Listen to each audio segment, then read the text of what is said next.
All right, hello everyone. It is 12 o'clock, so I'm going to go ahead and get started. Can everyone hear me okay? If you could either turn on your video and give me a thumbs up or write in the chat that you can hear me. Wonderful. Okay. So we have a small group today, which is kind of lovely because we can kind of tailor this to specifically what you might be looking for in terms of things we could talk about that would be most helpful to you. I have a PowerPoint presentation prepared, but I really want this to be helpful to each person. So if there's specific questions you have or specific situations related to supervising addiction counselors, if you wouldn't mind letting me know that, you can type it in the chat function, or you can just unmute yourself and kind of tell me specifically what you might be looking for out of this. That would be great. So I'm going to start by going through kind of a basic overview of some things, and then if you wouldn't mind adding in the chat any specific questions you have, or I'll give you just a second now to unmute yourself, and if there's any particular things you want to hear about during the presentation, I can tailor it to that. So please unmute yourself and let me know what you're looking for today.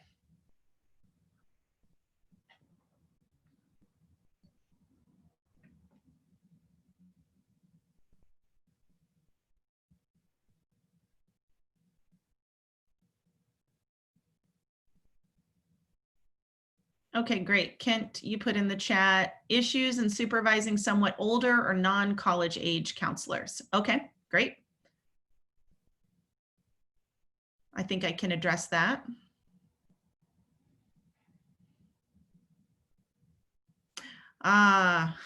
Great question. What can we do about the shortage of CCSs? We will definitely talk about that as well. That is a significant issue in our state. Anything else?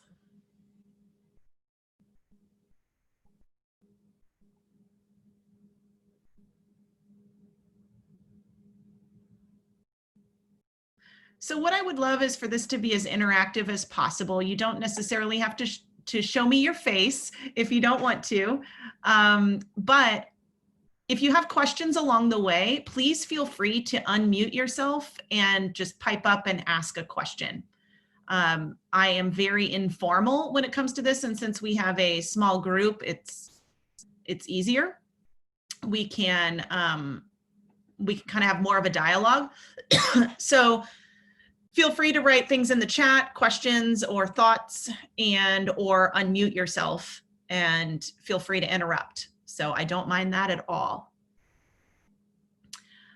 But I'm going to start with my next slide here. So a couple of objectives which we're on, to achieve for this presentation to be able to offer continuing education credits is to talk about kind of the basic tenets of addiction counselor clinical supervision.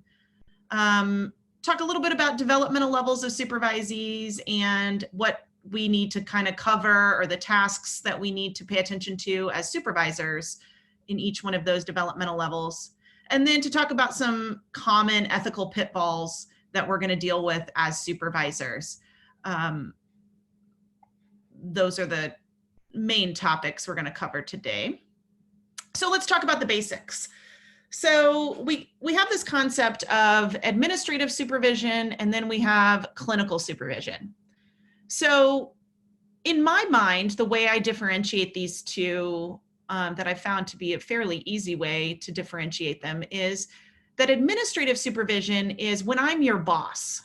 So I am your boss at your job, and I'm going to give oversight to you based on your job description.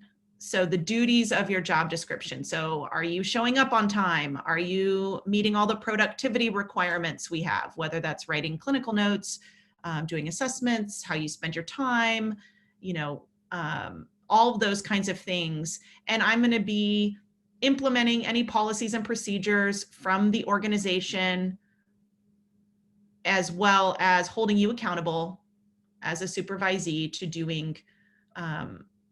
doing your job. And so I may have to do disciplinary action or corrective action if you're not doing your job, but it's primarily tied to your employment. So if I'm your boss, I'm your administrative supervisor.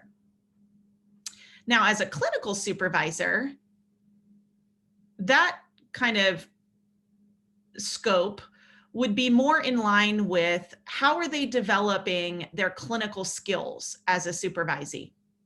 So, which might include some of the same things that are in the category of the administrative supervisor, like professionalism type of things. If someone's chronically late to starting their sessions or seeing their clients or starting their groups, things like that, I might address that as a clinical supervisor because it is a professionalism type issue. So there is some crossover there, but as a clinical supervisor, my primary objective is to focus on the development of their clinical skills and client protection. So is the person that I'm supervising providing good clinical services to this client? And is the client, you know, or are they doing something that would put the client at risk or do harm to the client? So I'm really focused on that piece of their clinical development and skills. And usually a clinical supervisor is also kind of monitoring a supervisee for licensure. You know, so as a CCS in Louisiana, I would be supervising somebody so that they could meet the requirements to get some kind of credential. So it could be they're going for a registered addiction counselor credential or certified addiction counselor or licensed addiction counselor credential. And I might be supervising them and have to sign off on their application to get those credentials when they're ready to apply.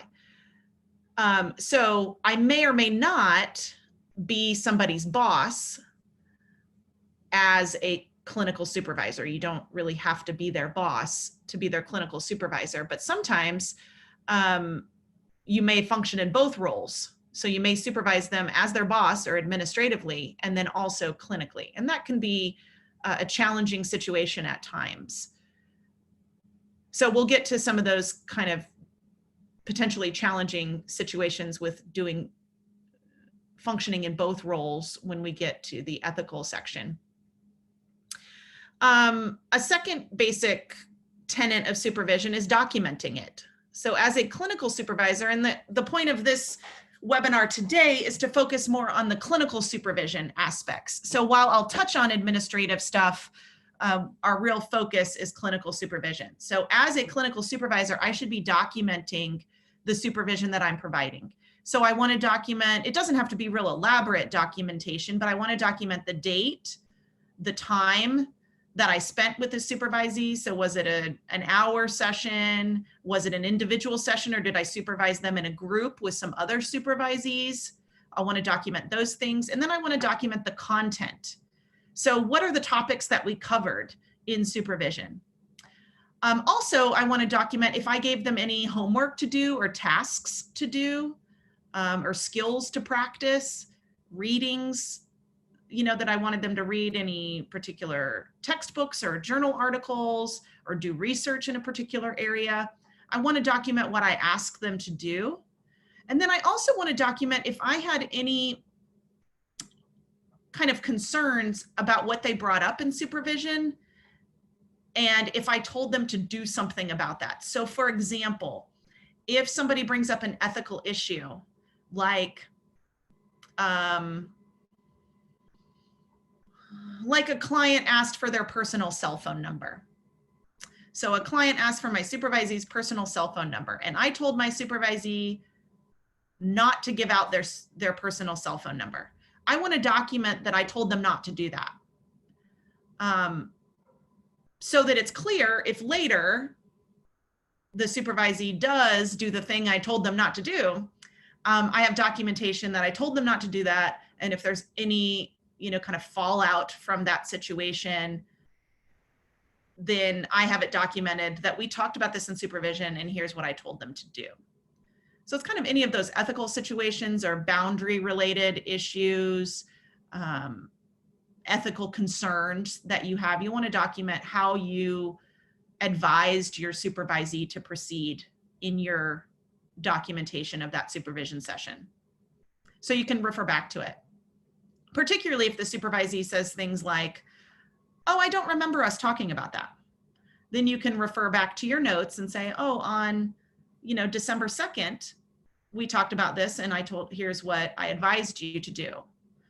So it's clear. In particular, if there's any complaints or things filed with the board, grievances, things like that, you have that documentation to kind of cover yourself as the supervisor. So that can be really important documentation, if needed in the future for any complaints. The next bullet point here is about giving feedback to supervisees. We as supervisors need to be diligent in giving feedback to our supervisees about how they're progressing. So sometimes you might use a particular feedback form, like if sometimes I watch tapes of my supervisees doing counseling services. So I might listen to an audio tape or watch a videotape of them working with a client, and I might give them written feedback about things I thought that they did really well, things that I thought that they could have done better, or maybe missed opportunities, or ideas about ways to engage this client in a different way. So I might do written feedback in that instance. But also in my supervision sessions, I want to make sure that I'm giving verbal feedback about, how their skills are developing. If I'm concerned about any of their skill developments, I want to give them critical feedback that helps them develop their skills more. And I think this is a little bit of a challenge sometimes for supervisors, because oftentimes we don't give that same kind of feedback to clients. So if we're used to working with clients, we may not give that really direct feedback to our clients when we're working with them, but we need to be able to give direct feedback to the people we supervise, because they need to be developing skills, and we have a gatekeeping function as a supervisor.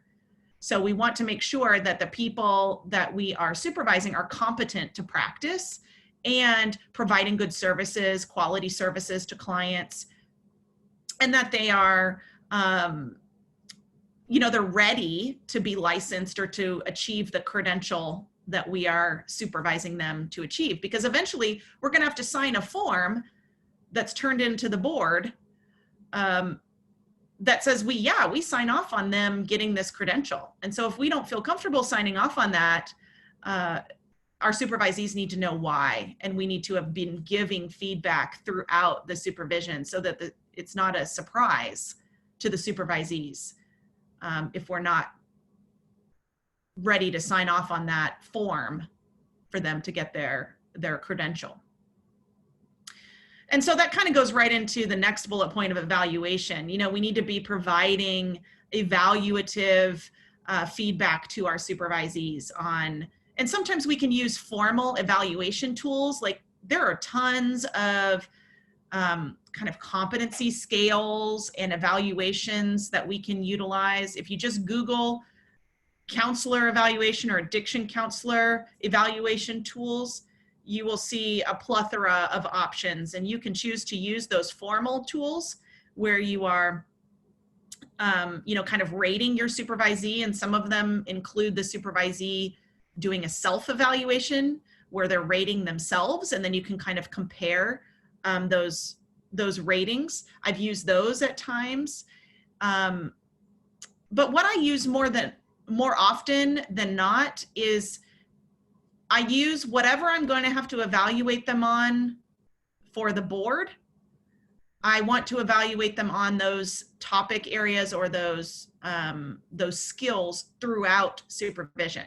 So I always look at the form that I'm going to have to fill out for the board when it's time for them to apply for their credential. And then I just backtrack and use that tool, those evaluation topic areas or categories throughout the supervision process. And we talk through kind of where they're at developmentally in each one of those areas. So that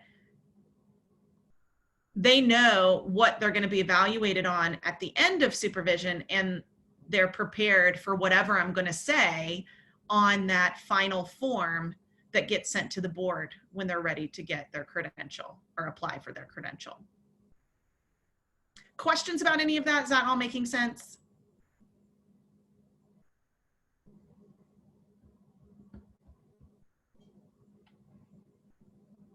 All right. I hear nothing and see nothing, so I'm going to move on. So let's talk about the basic roles and, kind of the tasks of supervision. So as a supervisor, your job is really to protect clients. So there's a gatekeeping function to our role as clinical supervisors. We are in the business of public protection to some degree.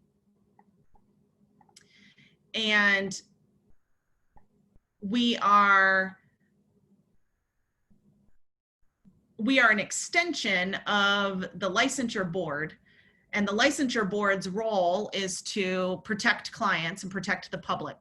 So that is one of our functions. So we in part do gatekeeping, making sure that the supervisees that we supervise are appropriate professionals functioning in a professional manner, that they are competent to practice in the field. And ultimately we're training up people to be our colleagues, so I'm training people, the people that I supervise, to be my colleague in the field. So it's an important distinction that's very different than what we do with clients. We're not working with clients so that they can be our friends or our colleagues. So as a supervisor, that's what we're doing. We're working with our supervisees and training them to be our colleagues in the field. So we want to make sure they're competent and appropriate and professional and that kind of stuff. So part of that function is to educate them. At times we're going to teach them things. We're going to teach them about interventions or teach them specific skills to help them work with clients better. Sometimes we're going to consult with them on their cases, so they might present a particular client that they're working with, and we might consult with them on the way that they're working with that client, and is that effective? Is the client getting better? Or maybe some alternative ideas for how to work with that client in a different way so that they're more effective, things like that. So we might be consulting with our supervisees. We collaborate with our supervisees, which kind of is a segue from the consulting. We are working with our supervisees to help them work with clients most effectively. So we are collaborating on them and collaborating with them to help their client in the best way that they can. And then we are a model to them. We model professionalism, we model ethics, we model theoretical orientations of how to work with clients effectively. We are their model for what it looks like to be a professional in the field. So again, that idea of we're training them to be our colleagues, we want to model how to be a colleague in the field. So I think those are our kind of most basic roles as supervisors. Any thoughts or questions about any of those roles?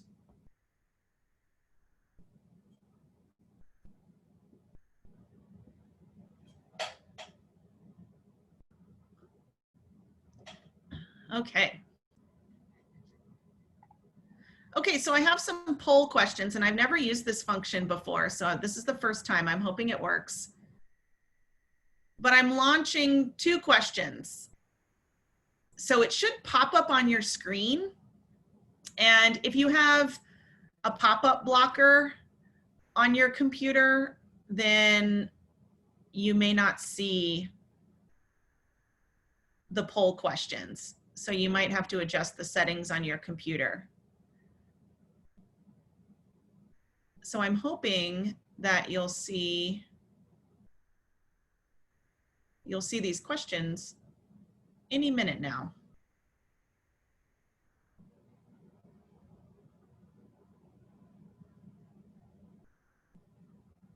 Is anyone seeing? Okay, it looks like some of you are seeing them now. Okay, great. So there's 2 questions. There's question number 1, which is the hardest part of clinical supervision. And then question number 2, what's the number 1 most reported ethical violation for counselors to licensure boards nationally? And this is anonymous, so I don't know who's answering what. So you can rest assured, I don't know who's giving what answer, even though there's just a few people here today.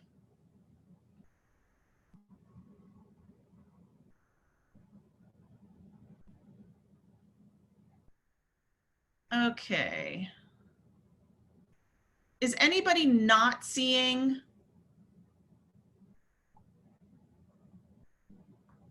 the poll questions?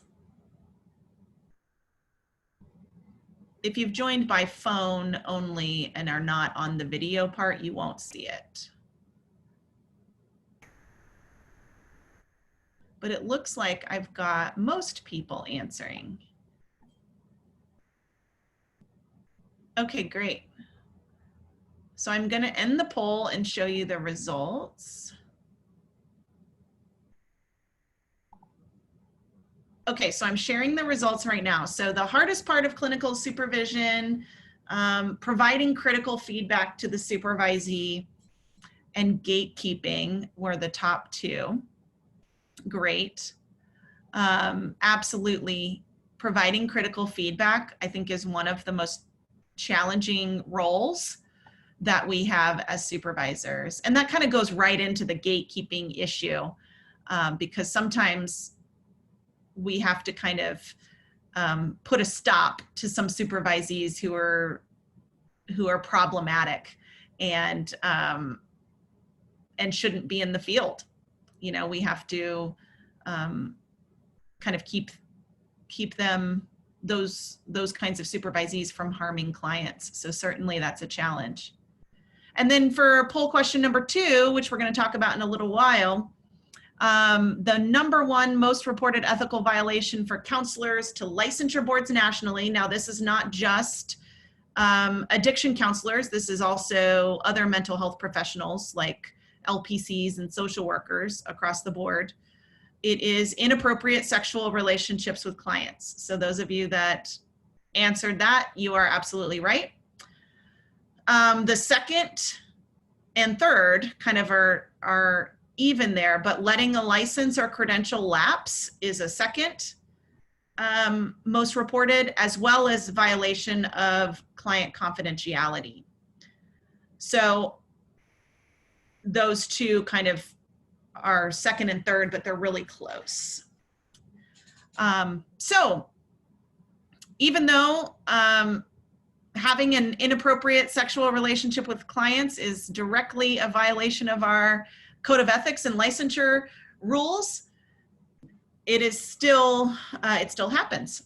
And it's still the number 1 most reported issue to licensure boards. Now, you got to keep in mind, though, that just because it's the most reported thing doesn't mean it's the most often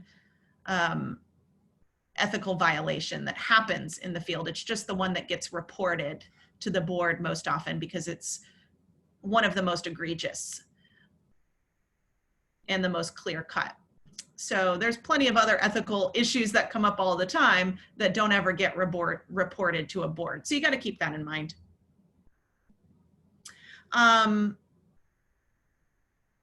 Okay, great. So I'm going to start sharing that. Thank you for participating in my polls.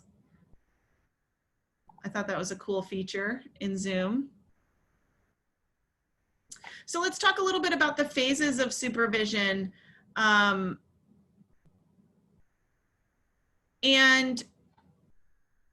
the first part, I included initial interview here because I think that's probably the most critical component that sometimes doesn't get done very well. So when I am considering taking on a new supervisee, I make sure to interview them.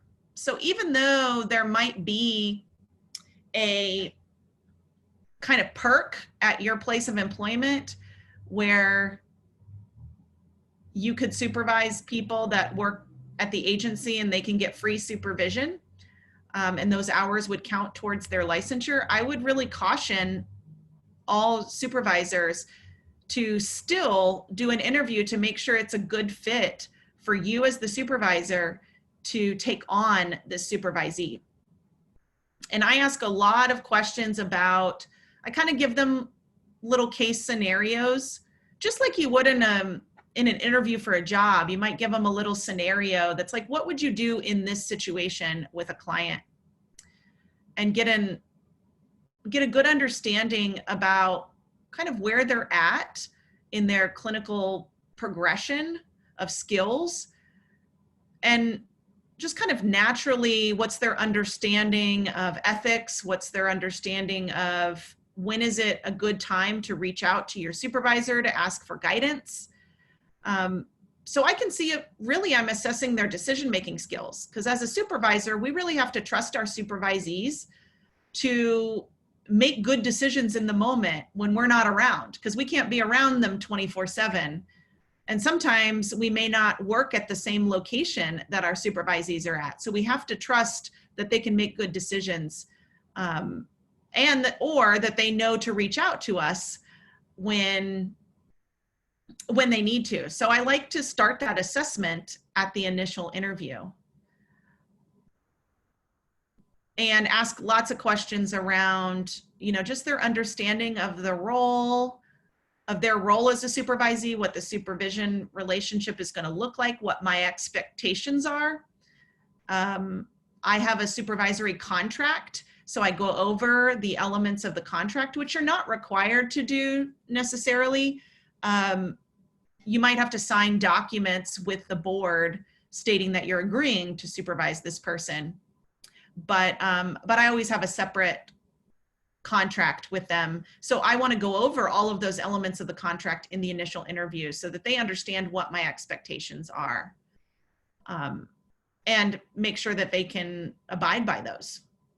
Because we are, liability wise, we do have some liability here. If our supervisees do things, they are technically working under our license, although we don't have direct liability.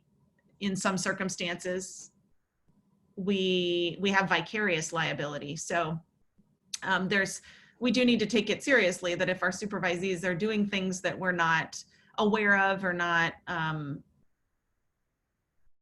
problematic, that could have some consequences for us as their supervisor as well. So, I take it really seriously and don't take on supervisees that I don't think would be a good fit for me, or that I have some ethical concerns about that they may not be able to abide by my expectations. And then, so that clinical interview I think is really, really important, or I shouldn't call it clinical interview, it's an initial interview. But just making sure that this is going to be a good fit for me as the supervisor and for my supervisee. And then we work on kind of the next phase of building the supervision relationship. Just like we would build rapport with a client, it's a very similar process of building the relationship with our supervisee. And making sure that this is kind of a safe place that our supervisee can talk about and explore, different situations, different client issues, And ultimately, we want to make sure that our supervisees feel comfortable coming to us when they're questioning something, when they feel like they've maybe made a mistake or done something wrong. You know, I want this to be a safe place for my supervisee to come to me and be able to talk about those things, because that's really important in the supervision process. And then the next piece, and these kind of all go together. There's not, you don't necessarily do one first and then the next and then the next, but those setting expectations, you know, starts at the initial interview, but then also continues throughout the course of supervision. So I want to keep reinforcing the expectations around the supervision process and around the clinical work that my supervisee is doing. And then accomplishing the tasks of supervision, which is really the ongoing supervision you provide. You want to work towards your supervisee being more autonomous and being able to function separate from you. You want them to be competent, and you want them to develop a professional identity and learn how to advocate for themselves as well as their clients, things like that. And Robert, I would add your comment in here, like using dialogue with your supervisee to promote self-assessment by the supervisee. That's part of the tasks of supervision, is that over time, you really want your supervisee to be doing a lot of self-assessment and gaining self-awareness so that they can police themselves in a lot of ways and make sure that they are providing the best quality services, that they're managing their own countertransference that may be going on. And so over time, I, as a supervisor, want to see that develop more and more and more, so that they're kind of self-regulating and aware of what's going on within them and how it's impacting their client sessions, aware of how their clinical work and their skills are developing, or if they're struggling in particular areas. So I think that's a really great way to include and build autonomy in this first, in the tasks of supervision. So that's great. Questions or thoughts about the phases of supervision or anything that we've talked about so far?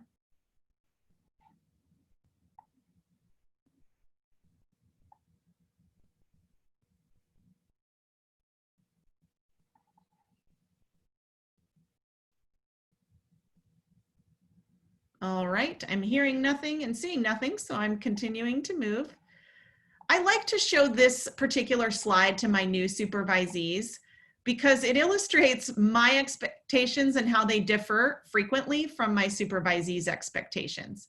So my expectations are this blue line, and my supervisees' expectations are usually the tan line. They expect to just get better and better and better and have this upward trajectory the whole time. But my expectation is that they will kind of get better and then struggle, and then they'll get better, and then they'll figure things out, and then they'll struggle again. And, you know, then things will get better and they'll be more effective, and then they'll kind of struggle again. So that it's a little more jagged. You know, they might take 2 steps forward, 1 step back, just like what our clients do. I expect the supervisee to follow a similar process in that regard, that they are going to take 2 steps forward, 1 step back throughout the course of the supervision process. But I find that my supervisees get very frustrated and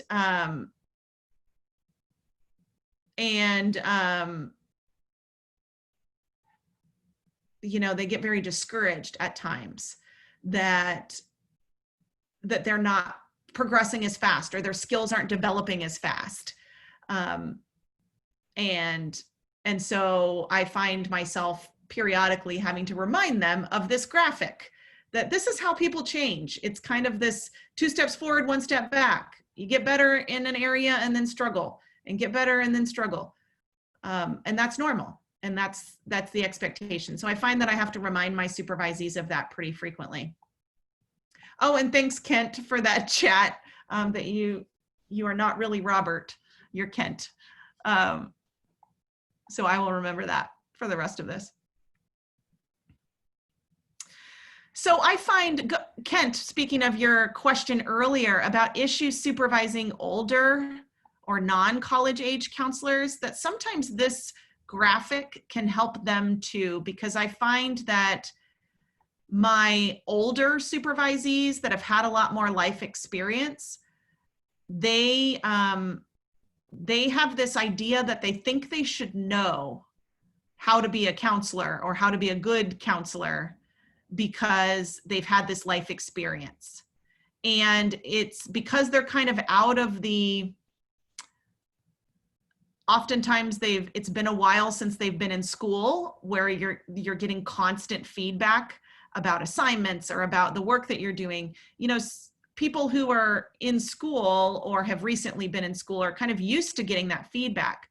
Whereas if you've been out of school for quite a while, you may go for long periods of time without getting critical feedback, kind of in life in general. And so when they start the supervision process, I find some of those people really struggle with getting critical feedback, and they get very defensive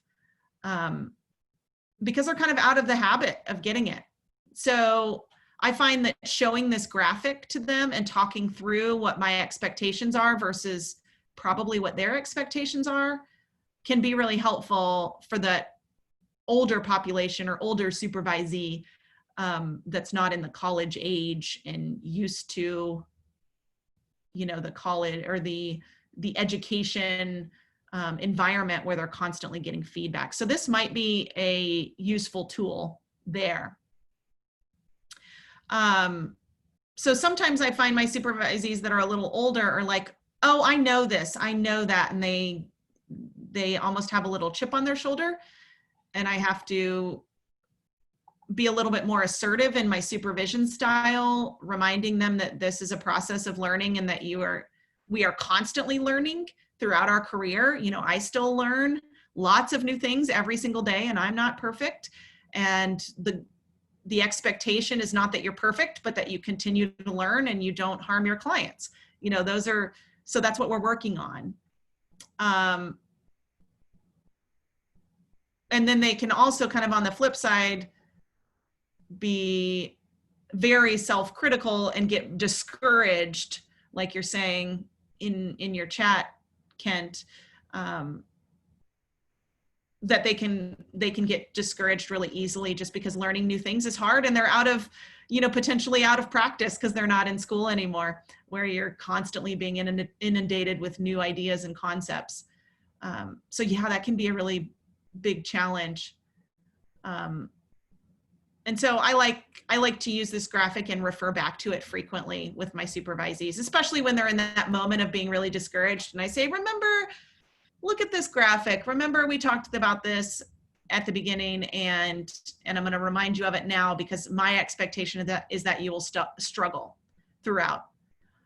And I also kind of normalize it that I struggle too. And I have colleagues that I go to when I'm struggling or I don't know what to do with a particular situation, or, you know, I think I didn't handle things properly, that I have people I can go to and still consult with as well. Even though I've been in the field for a long time, you know, that's something that we should all have and as part of our process. Oh, we already did that poll question. So, so let's talk through some ethical issues that are common that we see frequently in supervision and that we have to deal with in the supervision process.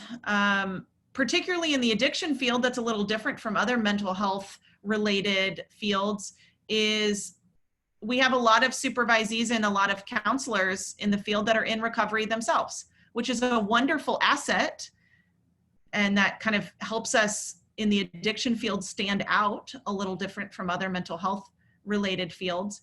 But we also have the caveat of people that are in recovery have a personal experience with addiction. And so sometimes they want to share that with the clients that they work with and rely on their own story and what worked for them, rather than figuring out with that particular client that's in front of them what's going to work for that client in that client's unique situation.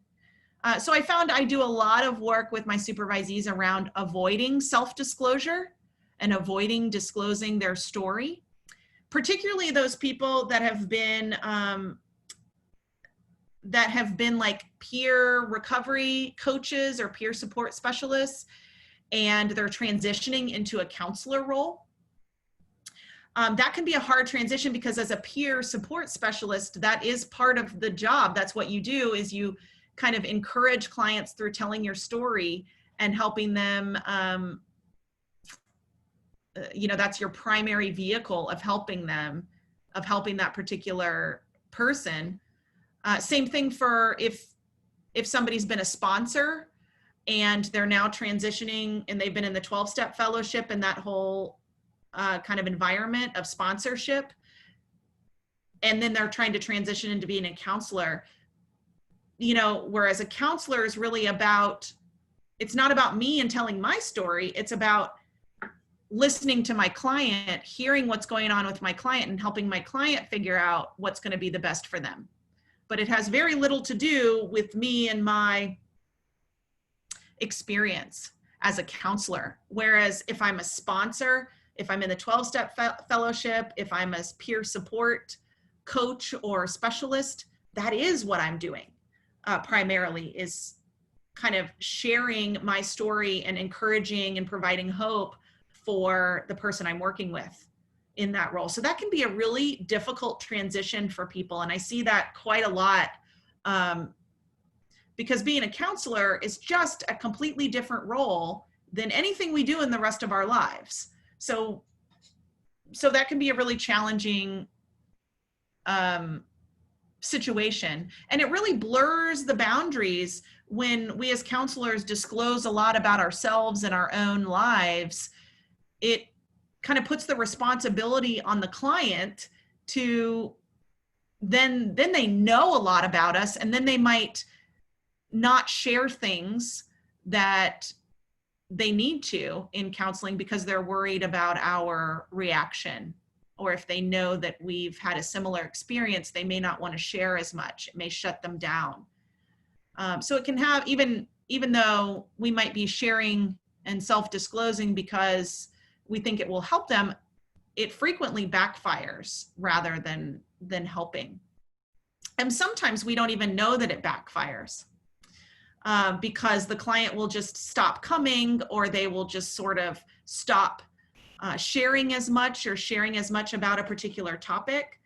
And we never know that the reason they've stopped sharing or stopped coming to sessions is because, they're worried about our reaction. So I found that self-disclosure is a big issue for any counselor, but particularly counselors who are in recovery, because they have such a personal connection. Which is wonderful experience and can be really helpful at times for that insight that a counselor might have that's in recovery that a counselor who's not in recovery doesn't necessarily have. But we have to be careful about how that's used in the therapeutic world. And I've seen a lot of problems stem from that, like supervisees getting, disclosing too much, and it becomes more like a friendship with the client.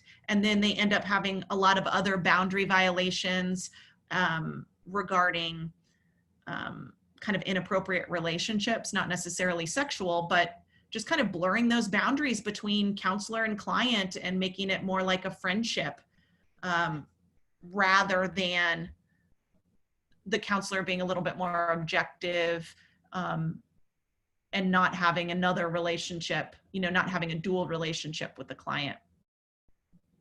And then I've also had supervisees of mine that are in recovery that have relapsed themselves. And so how that's handled within the context of their employment, within the context of their ability to continue working with clients, sort of depends on what happens with the relapse. But I want to create an environment where my supervisee can come and talk to me about that. If they've relapsed, or if they've, if they're struggling in their own recovery and maybe need to take some steps back from the work that they're doing with clients, that's something that we may really need to talk about in the context of supervision, to determine if they're able to continue working with clients. So did they relapse once and were able to kind of get back on track in their own recovery, and it's not impacting their ability to keep working with clients? Or did they relapse and then just continue to use, and so then they actually are impaired and cannot continue working with clients? So all of that can be addressed and should be addressed in the context of supervision, particularly if you are supervising them working towards their credentials for a board, for a licensure board. So if you are their CCS for the ADRA board, then you want to make sure that you're kind of addressing those things and making sure that your supervisees taking care of themselves. Because burnout is another issue. All counselors, regardless of being in recovery, can experience burnout. So talking to them about their self-care, how are they managing their own recovery, and how are they managing, just the stresses and the hardships of working with this particular population. It just is kind of emotionally exhausting. And we have to do that same thing within ourselves as supervisors. Sometimes I'm not in the best place to supervise people because I have some personal stuff going on. So I need to be aware of that in myself as a supervisor, and be able to kind of self-regulate in that way. Maybe I need to cancel my supervision sessions for today because I'm just not in a good place. I'm struggling and I can't be there and be present for my supervisees.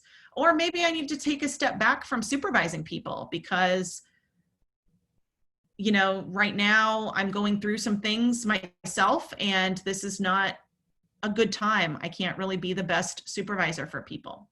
So I think as supervisors, there's a parallel process here that we need to manage our own self-care and how we're able to work with supervisees.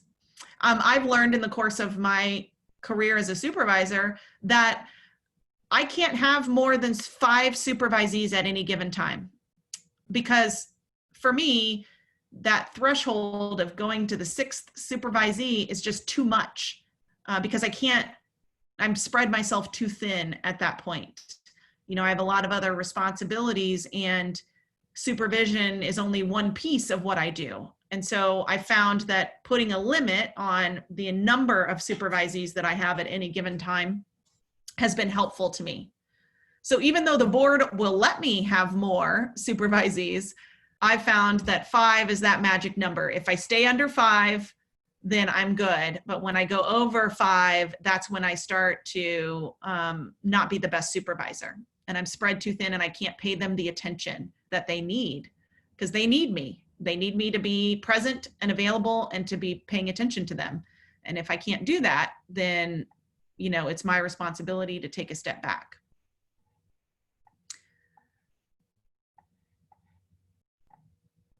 We already kind of talked about dual relationships, but that's a big issue for counselors in general.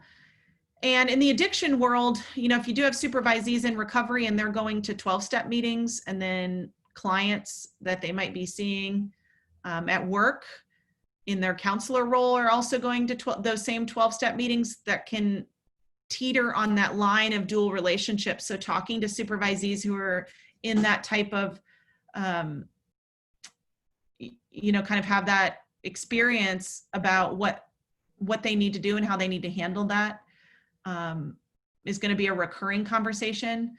I'm in New Orleans, so New Orleans is like a big small town, so I'm likely to run into any of my clients or my supervisees at a variety of functions in town. And I know a lot of you probably have the same thing where you live. So you're likely to run into people or interact with people in a different context than just as a counselor or as a supervisor. So us as supervisors, we have to have that conversation with our supervisees about what happens if you and I run into each other in public and how is that handled. But then also teaching our supervisees how to have those conversations with their clients. And what happens when we're in public, or maybe some of our counselors might be taking a group of clients from the treatment facility to a 12-step meeting or to some, activity outside the treatment facility. And so it's important that they're talking to the clients about, confidentiality, privacy concerns, and how it's handled and the boundaries of those environments as well. So those are all topics that need to be covered. And within that, a lot of people, I find this frequently with supervisees, they come in, they're fresh out of school or fresh into the field, and they're saying, I'm so excited, I'm gung-ho, I'm ready to work with clients, which is wonderful. And then we start talking about dual relationships, and, I might ask a question about,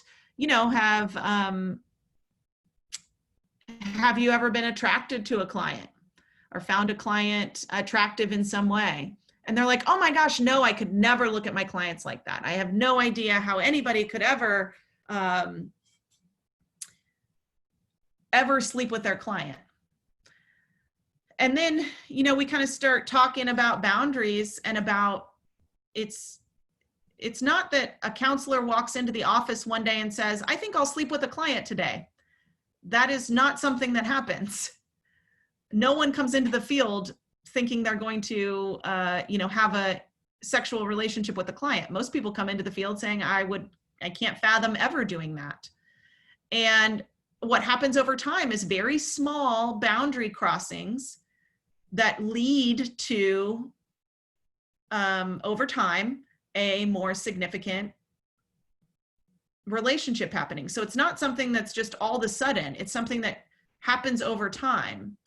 So one of the things we can do as a supervisor is talk to our supervisees about these little things that can happen over time. Like one of those things might be a client asks for your personal cell phone number, and then you start texting outside of sessions. And then it can very quickly move into an inappropriate relationship because of kind of a smaller boundary violation in the beginning grows and snowballs over time to be something much more egregious. So talking to our supervisees about how that develops over time, and not just, one day you wake up and say, this is what I'm going to do today. So I found that a lot of supervisees over time, I've been able to kind of have these little conversations about these little potential boundary issues and concerns. It's like, well, I ask my supervisees this question a lot, and this kind of covers a lot of ground. I say, what could go wrong? So when they tell me they're going to do something, I'm like, okay, what could go wrong? So let's think about all the potential consequences and really your unintended consequences. Because it's like you may have given your cell phone number to a client because they're suicidal, but then that kind of opens a door to that client contacting you then when they're not suicidal. And so how do you handle that? So that's one of my suggestions I would give to you all, is always ask the question of what could go wrong. We talked about this one as well, but just supervisees over-identifying with their clients, or kind of getting a little too emotionally involved with clients. That's an issue we commonly have to address as supervisors. We've already talked about boundary violations, but there's tons of things that could be boundary violations.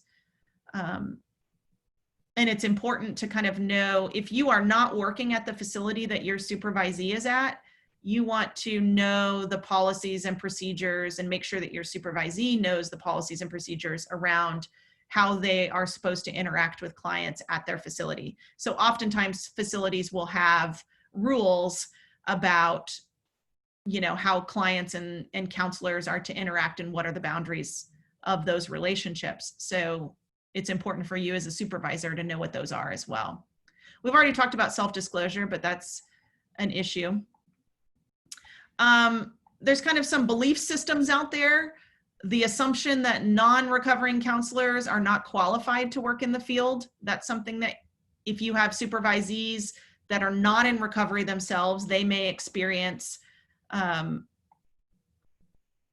of getting some slack in the field for not being in recovery, and how to navigate that. But then on the flip side, the assumption that clients or counselors that are in recovery are not qualified, or just because they are in recovery makes them qualified to be a good counselor. And all of those assumptions are dangerous. As we know, assumptions in general are dangerous. But just because someone is in recovery does not mean that they have the skills to be able to help somebody else work through their addiction. So in the same vein, just because someone is not in recovery does not mean that they're incompetent either. So helping our supervisees navigate those things. And there might be various educational levels. In the state of Louisiana, you're not required to have a master's degree or a bachelor's degree to get some of the professional credentials. And so as a supervisor, we need to pay attention to what education our supervisees have received. And we may need to provide a lot of education about some of these boundary issues, about professionalism, about ethics, because maybe they didn't go to a formalized treatment or a formalized educational program that would teach them those things. And along that same vein, taking into account the counselor or the supervisees' cognitive development, critical thinking skills, what kinds of cases they're working with and the complexity of those cases, and kind of that counselor's capabilities as well as limitations. So addressing all of those things in supervision. Oops. Questions or thoughts? We're running out of time, so don't have a whole lot of time for questions or thoughts. But I did want to address the question about the shortage of CCSs in the state. There certainly is a shortage, and my encouragement to you, if you are a CCS, is don't feel the pressure. Don't buy into that pressure to take on supervisees just because there's a shortage. You really want to interview those people and make sure that they're a good fit for you. I know that issue of the shortage of CCSs has been brought to LASAC's attention and the ADRA's attention. I'm not sure what's being sort of done about any of that on those levels, but what I've seen is there's no CCSs, so can you supervise me? Well, if we're a good fit and if I have space in my caseload to do that, then yes. But if I don't, then the answer is no. And don't buy in or give in to that pressure just because there's not a lot of CCSs out there. We still need to be doing our due diligence to make sure that this is a good fit for supervisees with us. So I know I'm not answering your question, Herb, but I think that's kind of the best we can do at this point until more people get get the CCS credential or the ADRA does something with that credential. So thank you so much for attending today. This was recorded and will be on the CADA website if you want to refer to it in the future. There is a quiz and evaluation so you can get your CEU credit. So you need to notate this website and I will put it in the chat. Whoopsies. Let me copy and paste it into the chat so that you have that. And then you will be, once you complete this quiz and the evaluation, you will be emailed a certificate of completion. So I've put, oops, let me put that to everybody. Here we go. Okay, I put the link in the chat. So please go right now, if you have a moment, to fill out that quiz with the satisfaction survey about this workshop. And then you will get, once you complete that, you will get an emailed certificate for your attendance today. So thank you so much for attending. I will leave this up for just a minute as everybody gets off the call so that you can notate this link. But otherwise, have a wonderful day, wonderful weekend. Thank you so much for being here.